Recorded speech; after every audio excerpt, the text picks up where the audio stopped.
ఈ దేవకీదేవిని తీసుకొచ్చి యదువంశంలో జన్మించినటువంటి వసుదేవునికిచ్చి వివాహం చేశారు.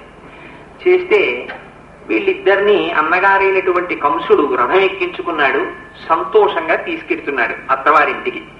అక్కడ వరకు కథాభాగం చాలా సంతోషంగా ఉంటుంది.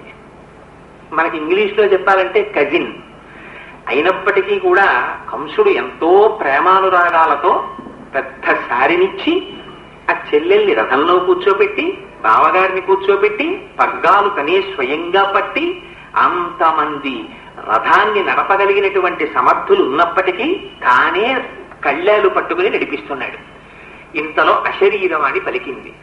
తుష్టయగు భగిని మెచ్చగ నిష్ఠుడవై రథము నడిపి తిరుగువు మీదన్ శిష్టయగు ఈతలోదరి అష్టమ గర్భంబు నిన్ను హరించుచుమీ అంది. ఊరి పిచ్చివాడా, తుష్టయగు ఈ సహోదరి చాలా సంతోషంగా రథం నడిపేస్తుంది.